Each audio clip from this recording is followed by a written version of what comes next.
Hi, fourth graders, and welcome to Friday's lesson here as we continue our investigation of fiction texts. Now, today's mini lesson, we're going to pull away a little bit from our mythology. Hope you're not too sad. I know it's been a great week. We're going to return back to another type of traditional literature known as our folk tales here, okay? And we've already learned that characters in our fiction stories are very important to the writer's telling of their stories. Understanding the characters, it not only helps us make meaning of the stories we've read, it also increases our enjoyment, of course, as we read them. Now, writers of fiction, they create different types of characters, and today we're going to look at some very different types of characters in a folktale titled Why Spiders Live in Dark Corners. Now, we've learned a lot about Spider. We've read a lot of his different West African folktales, and we've learned a lot of lessons from spiders along the way.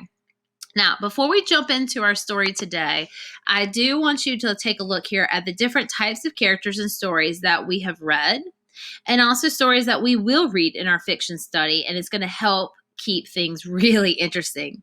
Because as you can see here, okay, with our illustration, we obviously, when we think of characters, we usually think it's the good guys or it's the bad guys. But there are actually different literary terms to describe these different characters. So let's go through this vocabulary together. If I'm talking about the protagonist, this is going to be the main character. He or she is usually faced with the problem, and the main character is, again, what we call our protagonist. Now, other ways to describe characters is we may have a character we describe as being a flat character. And flat characters usually only demonstrate one kind of personality trait, okay? So they're not really super well developed, just one flat character trait there. Now, a round character is anyone who has a very complex personality, okay? So a really fully developed type character, lots going on here. A dynamic character is someone who actually will change over time. So think back of like King Midas, right? He was not the same king from the beginning of that Golden Touch story to the very end. And a lot of times that dynamic character changed because they resolved some kind of problem. It wasn't until King Midas realized all the complications that came with the Golden Touch that eventually he realized, oh, this is not a great thing. This was a curse that was put on him. Now, on the opposite of that, a stagnant character is someone who does not change. So therefore, their personality remains the same. Now, these are just a few different types of characters. Again, a protagonist or domain, flat, one character trait, round, fully developed type of character here, dynamic, they change, or stagnant, they remain over time.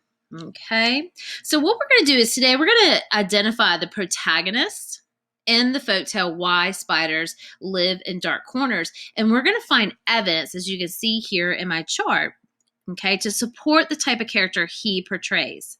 Now, most folktale characters feature usually flat characters. They're ones who demonstrate just one kind of personality trait, and it could be foolish or bravery, in order to really make their point here.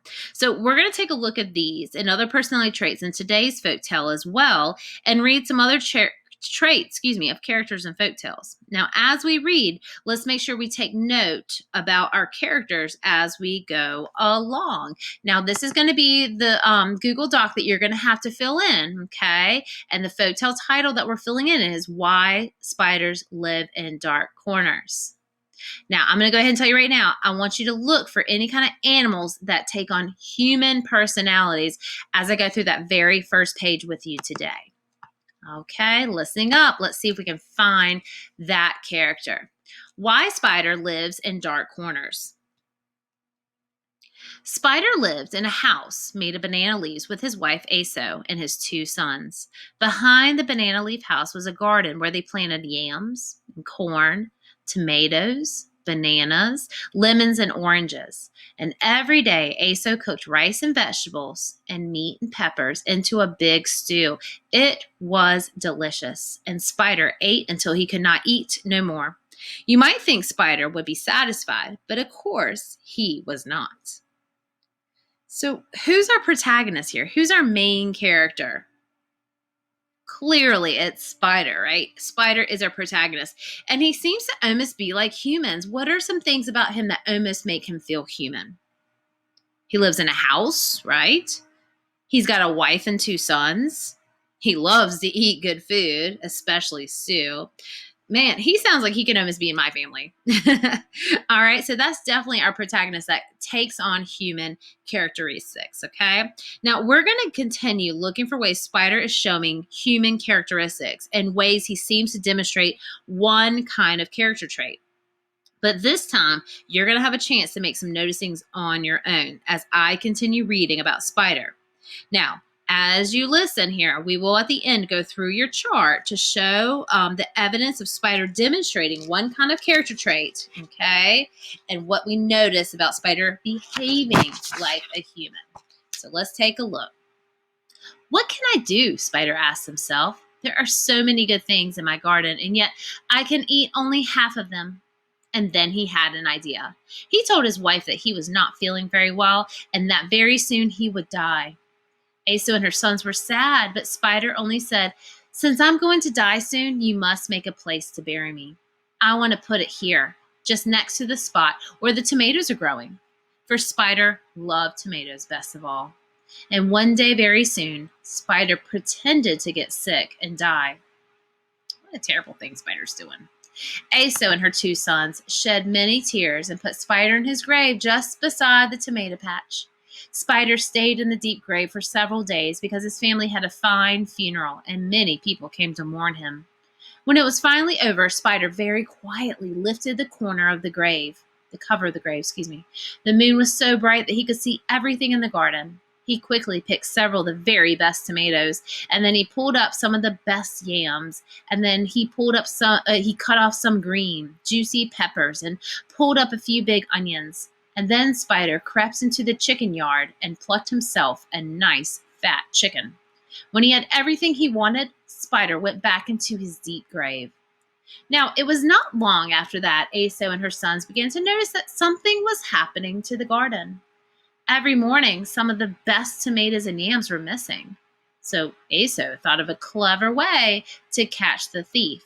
So she brought a great pile of straw, and she built a man out of straw. Then Aso covered him in soft, sticky beeswax, and when she finished, she set him in the middle of the tomato patch. That night, as soon as everyone was asleep, Spider crept out as usual, and he was just about to pluck a big, juicy tomato when he saw a man standing in the middle of his garden. "Who are you?" Spider shouted. "What are you doing in my garden?" But instead of explaining himself, the man only looked at him. "So you won't talk?" asked the Spider. "Then get out of my garden at once." But still the man said nothing. Now, friends, I'm just wondering how long Spider's going to be able to continue to get away with stealing and his trickery, because we know he's always up to something, right? So let's look for that as we finish the tale and see what lesson our Spider is going to learn this time. "I wish to teach you a lesson," screamed Spider, and with that he hit the wax man as hard as he could with his right hand. Oof! His hand stuck fast to the beeswax, and Spider pulled very hard, but he could not move. "So," he yelled, "you're trying to be clever. I'll show you," and he hit the wax man with his left fist, and that stuck too. "What is this?" cried Spider. "I'll teach you a lesson," and with that he gave a mighty kick to the wax man. Now Spider has a stuck hand and foot to the wax man. "I'm stronger than you," he shouted, and he gave the wax man a tight squeeze, and his stomach stuck fast to the wax man. Then he butted the wax man with his head as hard as he could. And of course, his head stuck fast too. The next morning, Aso and her two sons went into the garden to see whether they had caught the thief. At once, they understood everything. The people in the village laughed at Spider and made up funny songs about him. Spider was so ashamed of himself that he ran up into the darkest corner of the ceiling to hide. And he has lived there ever since. All right, so let's return to our chart here. So we know flat characters like Spider may seem really predictable, right? But storytellers wanted them to be that way so their tales would have a clear message to our readers, right? Because remember, characters in folktales usually learn an important lesson, and it's these lessons that represent various cultures, what they valued, and what they wanted to teach their children. right? So let's go back to the character here that we're talking about in our folktale. So again, who was our protagonist? Who was our main character? It was Spider, right? And how did he show human type personalities? What did I say? Remember, he ate with his family, right? He loved to eat rice and vegetables. And even when he pretended to pass away, they even buried him at a grave and gave him a funeral. So those are very human-like qualities here, okay? So again, this is what you're filling in your Google Doc for me today. If you want to jot it down now and come back to it, that is fine. Now, let's look back here for a second. Characters that are flat or demonstrate one kind of personality trait. Oh, our Spider. What kind of characteristics did he demonstrate? He was very predictable.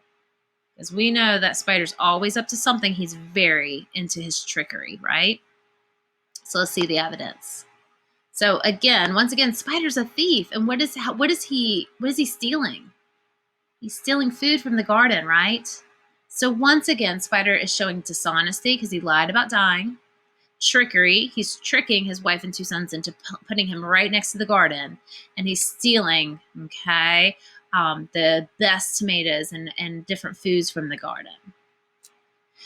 Now, one or more of the characters is unwise and he suffers a fate which requires him to learn a lesson. So we know again it's Spider, right? And Spider has to learn a lesson. So what is the lesson that he's learning? What happens to him? Does he get away with the stealing? No, remember that man that Asa created, right? Okay, so he got stuck to basically the scarecrow that was created. Now, because he was stuck and everyone made fun of him, like, oh, look at you, you're stuck on the scarecrow.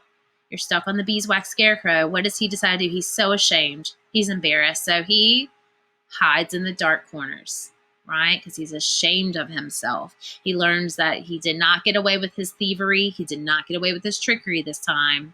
And he has learned that lesson.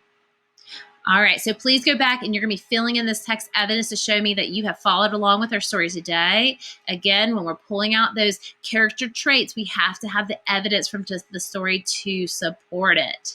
So I hope you enjoyed our story again about spiders. We returned back to that West African folk tales about him. Boy, we've learned a lot of lessons from him. All right, I hope you have a great Friday. And until next time, we'll catch up together.